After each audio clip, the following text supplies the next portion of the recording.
अस्सलामुअलैकुम, खुशामदीद करता हूँ आपको अपने चैनल मशीन लर्निंग में। आज की हमारी वीडियो ड्रिल मशीन के मुतालिक है। ये हमारे पास एक पिलर ड्रिल मशीन है। आज की वीडियो में आपको बताया जाएगा कि ड्रिल मशीन किस काम के लिए इस्तेमाल की जाती है, इसके स्पिंडल के बारे में बताया जाएगा और स्पिंडल में जो टेपर होती है वो किस काम के लिए इस्तेमाल की जाती है और इसके मेन पार्ट्स के बारे में आपको बताया जाएगा।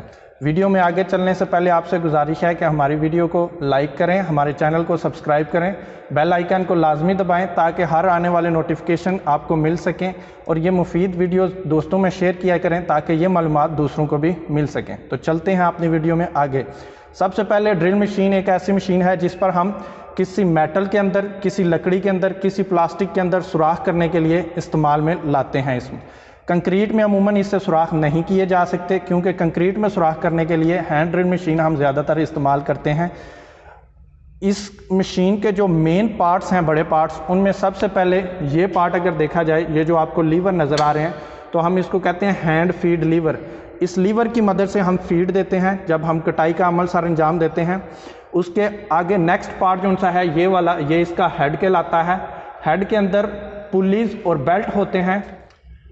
इस बेल्ट की पोजीशन को चेंज करते हुए हम पुली के ऊपर बेल्ट को ऊपर नीचे करते हैं और मुख्तलिफ रफ्तार हासिल कर सकते हैं। किस तरह रफ्तार हासिल करते हैं उसके लिए हमारे पास ये टेबल बना हुआ है, इंशाल्लाह आगे चल के आपको डिटेल से बताते हैं।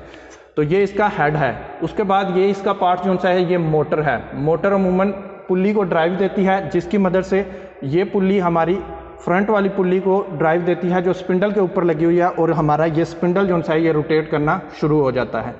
और ये वाला जो हिस्सा है, ये मुकम्मल हिस्सा, ये जो पाइप नुमा आपको हिस्सा नज़र आ रहा है, ये इसका कॉलम है।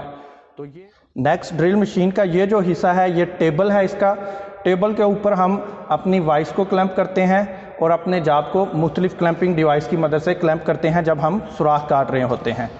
ये टेबल लॉक हैं। अगर आपने टेबल को दाएँ बाएँ मूव करना है तो इन लॉक को ओपन होना चाहिए और जब आप इन लॉक को टाइट कर देंगे तो आप टेबल को दाएं बाएं मूव नहीं कर सकेंगे। अभी आप देखें टेबल हमारा फिक्स हो गया। उसके बाद ये टेबल को ऊपर और नीचे करने के लिए फीड हैंडल लगा हुआ है। इसको आप रोटेट करेंगे तो ये टेबल जो सा है कॉलम के ऊपर नीचे हरकत करेगा।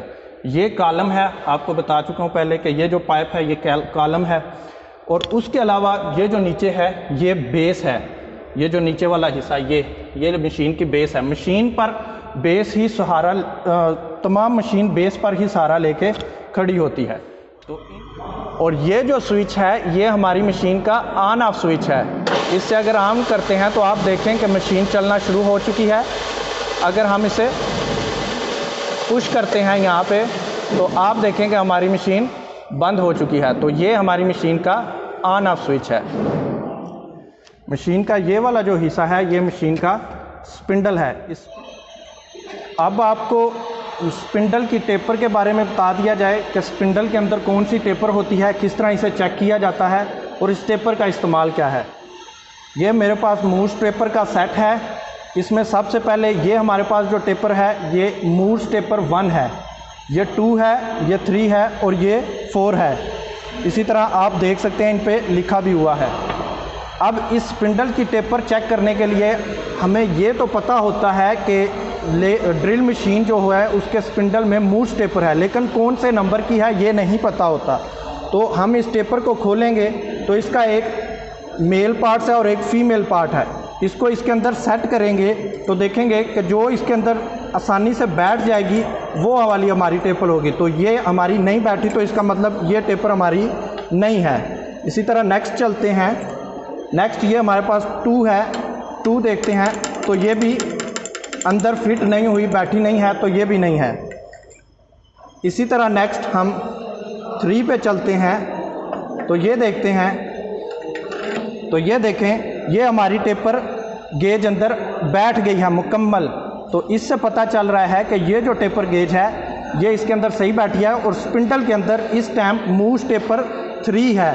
मैंने इसे टाइट नहीं किया वरना ये इसमें टाइट हो जाती। तो इसलिए अभी पता चला हमें कि जो हमारा स्पिंडल है ड्रिल मशीन का इसके अंदर मूव्स टेपर 3 है।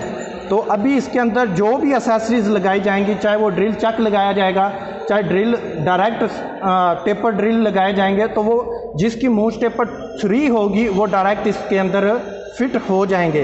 बाज़ ड्रिल मशीनों के अंदर मूव स्टेपर 4 भी होती है। तो जो कॉलम वाली या पिलर टाइप ड्रिल मशीन है इनमें अक्सर बड़ी टेपर दी गई होती है ताकि ये हैवी काम करने के लिए इस्तेमाल की जाए। तो अभी आपको दिखाते हैं कि इनमें कौन सी एक्सेसरीज़ किस तरह फिट की जाती हैं। अब आपको हम बता देते हैं कि ये मुख्तलिफ मेरे पास आपको ड्रिल नज़र आ रहे हैं, ये चक नज़र आ रहे हैं, ये भी चक है, ये स्लीव है और ये ड्रिल हैं। ये जो ड्रिल हैं हमारे पास ये वाले, ये स्ट्रेट शैंक वाले ड्रिल हैं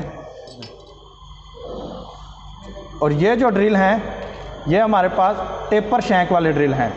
इनको मशीन के स्पिंडल में किस तरह लगाया जाएगा ये अभी आपको बता देते हैं। सबसे पहले हम चक से शुरू कर लेते हैं। तो हम जब मार्केट से चक ख़रीद के लाते हैं तो हमारे पास इस तरह का चक होता है। ये जो हमारा चक है ये की लेस है, इसके साथ हमें की ज़रूरत नहीं है, ये विदाउट की काम करता है। लेकिन जो हमारे पास ये चक है तो हमारा ये जो चक है ये की वाला चक है, इसे हम इस्तेमाल करने के लिए की इस्तेमाल करते हैं। यानी कि इसमें जब हमने ड्रिल पकड़ना होता है तो की का इस्तेमाल किया जाता है, जबकि जो आपको पहले ये चक बताया है ये की लेस है। तो अभी हमारे पास जितने भी ये स्ट्रेट शैंक ड्रिल हैं, ये वाले ड्रिल, इनको हम इन दोनों चक में पकड़ के इस्तेमाल कर सकते हैं। लेकिन हमारे पास जो ये ड्रिल हैं, ये वाले बड़े ड्रिल, इनको हम इन चक में पकड़ के इस्तेमाल नहीं कर सकते। ये टेपर शैंक ड्रिल हैं। टेपर शैंक ड्रिल में हमारे पास जो मूस टेपर के ड्रिल आते हैं उनमें 1 के भी आते हैं, 2 के भी आते हैं, 3 के भी आते हैं।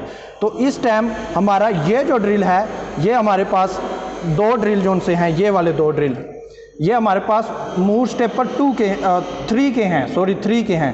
तो ये हम डायरेक्ट स्पिंडल में लगा सकते हैं। ये देखें आप, ये हम इस तरह इसे क्लैंप करने के बाद ये कट इस जरी के अंदर, ये जो कट है आपका ये वाला, ये कट इस जरी के अंदर सीधा रखेंगे आप और इससे आप इस तरह ज़ोर से लगाएंगे तो ये हमारा स्पिंडल के अंदर ड्रिल लग गया और हम इसकी मदद से काम कर सकते हैं मशीन को चला के। अब अगर इस ड्रिल को निकालना हो तो हमारे पास ये ड्रिल ड्रिफ्ट की है, इसको इस्तेमाल करते हुए हम इसको स्पिंडल से निकालते हैं। इस ड्रिल ड्रिफ्ट की को इस कट के अंदर बिठाया जाता है और हैमर के साथ ड्रिल को इस तरह पकड़ लिया जाता है ताकि हमारा ड्रिल नीचे ना गिरे, और ड्रिल ड्रिफ्ट की को इस तरह हाथ से सहारा दे लेंगे और हैमर से चोट लगाएंगे। जब चोट लगाएंगे तो हमारा ड्रिल स्पिंडल से बाहर आ जाएगा। तो इस तरह हम अपने स्पिंडल से ड्रिल को बाहर निकाल सकते हैं। तो ये MT3 टेपर के थे, यानी कि मूस टेपर 3 के थे। लेकिन अगर हमारे पास ये जो ड्रिल हैं, ये 2 ड्रिल मेरे पास, ये मूस टेपर 2 के ड्रिल हैं। अभी ये देखें, ये स्पिंडल के अंदर फ्री हैं, ये स्पिंडल के अंदर नहीं लग रहे। इन्हें लगाने के लिए हम स्लीव का इस्तेमाल करेंगे। ये स्लीव है हमारे पास, इस स्लीव का इस्तेमाल करेंगे। स्लीव को हम अपने ड्रिल को स्लीव के अंदर लगाएंगे। ये स्लीव के अंदर आप देखें मूस टेपर 2 है, उसी तरह लगाएंगे और इसको हल्का सा टेबल पे ठोकर लगाएंगे तो ये इसमें टाइट हो गया। अब इस स्लीव ने इस ड्रिल को भी मूस टेपर 3 वाला ड्रिल बना दिया और इस स्लीव को इस्तेमाल करते हुए हम इसको भी अपने स्पिंडल में लगा लेंगे। अब देखें, ये भी हमारा स्पिंडल में लग चुका है। इसे निकालने के लिए भी दोबारा से वही तरीका, और इस तरह हम इसे आसानी से निकाल लेंगे।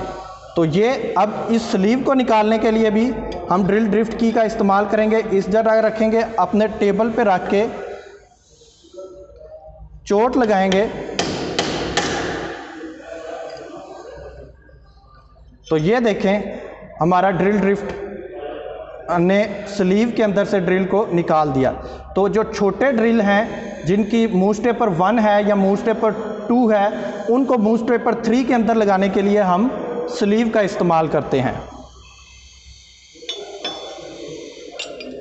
लेकिन अगर हमने ये चक इसके अंदर लगाने हैं तो ये देखें, ये हमारे पास एक चक है। जब हम मार्केट से चक लेते हैं तो हमें इस तरह का मिलता है। इसके साथ फिर हमें आर्बर ख़रीदनी पड़ती है, इसको हम कहते हैं चक आर्बर। अभी ये चक आर्बर आप कौन से नंबर की ख़रीदते हैं, आपने अपनी ड्रिल मशीन की टेपर को चेक करते हुए आपने ये आर्बर ख़रीदनी है। अगर आपकी ड्रिल मशीन की टेपर 3 नंबर की है, मूव स्टेपर 3 है, तो आप जो आर्बर ख़रीदें वो मूव स्टेपर 3 की ख़रीदें ताकि वो डायरेक्ट आपके स्पिंडल में लग जाए। और अगर आपकी मूव स्टेपर 4 की है तो आप ऐसी आर्बर ख़रीदें जो 4 की हो ताकि वो डायरेक्ट आपके स्पिंडल में लग जाए। अगर आपकी आर्बर साइज़ से मैच नहीं करेगी तो आपको आर्बर के मदद से चक लगाने में भी आपको स्लीव का इस्तेमाल करना पड़ेगा। तो हमारे पास जो ये आर्बर है और ये जो चक में हमने आर्बर प्रेस की हुई है ये मूव स्टेपर 3 की है, जिसकी वजह से आप देखेंगे हमारा चक आसानी के साथ लग गया है, हमें कोई स्लीव इस्तेमाल नहीं करनी पड़ी। और अब हम इस चक की मदद से जितने भी हमारे पास इस तरह के ड्रिल आते हैं इनको की इस्तेमाल करते हुए क्लैंप कर सकते हैं। ये देखें, तो ये हमारे पास ये ड्रिल टाइट हो गया। तो हम जब स्ट्रेट शैंक वाले ड्रिल लगाएंगे तो उन्हें चक में पकड़ा जाएगा, चक को मशीन के स्पिंडल में पकड़ा जाएगा, स्पिंडल में पकड़ने के लिए आर्बर इस्तेमाल की जाएगी। तो इसको दोबारा से खोल लेते हैं और ये निकाल लेते हैं। इसी तरह अब इस चक को उतारने के लिए भी उसी तरह हम ड्रिल ड्रिफ्ट की का इस्तेमाल करेंगे। और ये देखें, ये हमने निकाल लिया। तो ये हैं मशीन की मुकम्मल एसेसरीज़। बड़े ड्रिल जो उनसे हैं मूव स्टेपर वाले वो डायरेक्ट स्पिंडल में लग जाते हैं, छोटी मूव स्टेपर वालों को स्लीव के साथ लगाया जाता है, ड्रिल चक को आर्बर इस्तेमाल करते हुए स्पिंडल में लगाया जाता है, और स्ट्रेट शैंक वाले जो ड्रिल हैं उन्हें ड्रिल चक के साथ ड्रिल चक में क्लैंप करके मशीन में इस्तेमाल किया जाता है। तो अब चलते हैं, आपको बताते हैं कि मशीन के आरपीएम किस तरह चेंज किए जाते हैं। मुख्तलिफ स्पीड, जब हम छोटे ड्रिल इस्तेमाल कर रहे होते हैं तो हमें ज़्यादा आरपीएम की ज़रूरत होती है, जब हम बड़े ड्रिल इस्तेमाल कर रहे होते हैं तो हमें कम आरपीएम की ज़रूरत होती है। तो आपको बता देते हैं कि मशीन पर आरपीएम किस तरह चेंज किए जाते हैं। अभी आप देखेंगे तो बेल्ट जो सा है ये सबसे लोअर पोजीशन पे है, तो मुझे पता चल रहा है कि ये सबसे लो आरपीएम पे इस टाइम चल रही है। आप देखेंगे ये जो मोटर की ड्रिवन पुली है जो हमें ड्राइव दे रही है और ये ड्राइव होने वाली पुली है, इसका अगर छोटा स्टेप होगा और इस पुली का बड़ा स्टेप होगा तो जो स्पिंडल है ये कम आरपीएम पे चल रहा होगा। और अगर इसके हम सबसे बड़े स्टेप पे चले जाएंगे और इसके सबसे छोटे स्टेप पे आ जाएंगे तो स्पिंडल हमारा जो सा है ये तेज़ स्पीड से चल रहा होगा। आप देख सकते हैं कि इस टाइम हम लोअर आरपीएम पे हैं, लेकिन हम इन्हें ऊपर लेकर जाते हैं इस पोजीशन पे। इस पोजीशन पे लेकर जाने के लिए आपको बेल्ट को हमेशा बड़ी साइड से पहले उतारना है। बेल्ट को इस तरह पुश करेंगे, आप देखेंगे इस तरह, और आप इस तरह घुमाना शुरू कर देंगे साथ।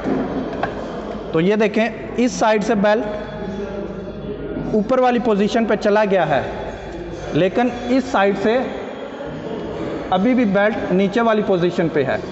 तो आपने एहतियात के साथ अपने हाथ को बचाते हुए इस तरह ऊपर वाली पोजीशन पे बेल्ट को लेकर जाना है और साथ पुली को घुमाना है, और फिर आप इस तरह घुमाएंगे तो बेल्ट ऊपर वाली पोजीशन पे चला गया है और हमारे आरपीएम चेंज हो चुके हैं। अब कितने आरपीएम हैं उसके लिए आपको ये एक छोटा सा चार्ट दिया हुआ है। आप देखें ये मेरे पास सबसे लोअर आरपीएम जो से हैं वो हैं 360, उससे ऊपर हायर आरपीएम जो से हैं वो 550 हैं, उससे ऊपर 900 हैं, उससे ऊपर 1470 हैं और सबसे ऊपर 2450 हैं। अभी आप 1 2 3 4 5 पोजीशन है हमारे पास बेल्ट की। सबसे लोअर पोजीशन पे 300 आरपीएम मिलेंगे और सबसे हायर पोजीशन पे हमें 2450 आरपीएम मिलेंगे, और दरमियान में हमें जो तीसरी पोजीशन है उस पे हमें 900 आरपीएम मिलेंगे। तो अभी आपको मैंने दूसरी पोजीशन पे बेल्ट करके दिखाया है, तो दूसरी पोजीशन पे 550 आरपीएम है और हमारी मशीन 550 आरपीएम पे चल रही है। यहाँ पे आप देखें तो वाज़िह नज़र आएगा 1 2 3 4 5, तो हमारे पास ये 5 पोजीशनें हैं और 5 ही आरपीएम हैं। अभी हमारे पास जो आरपीएम चल रहे हैं वो 550 हैं। तो इसी तरह आप बेल्ट की पोजीशन को ऊपर नीचे करके मुख्तलिफ आरपीएम हासिल कर सकते हैं। उम्मीद करते हैं आज की वीडियो आपको पसंद आई होगी। अगर आपको हमारी वीडियो अच्छी लगी है तो लाइक करें और अपने दोस्तों में शेयर करें। इंशाल्लाह किसी और वीडियो के साथ मिलेंगे नेक्स्ट। तब तक अपना ख्याल रखें। अल्लाह हाफिज़।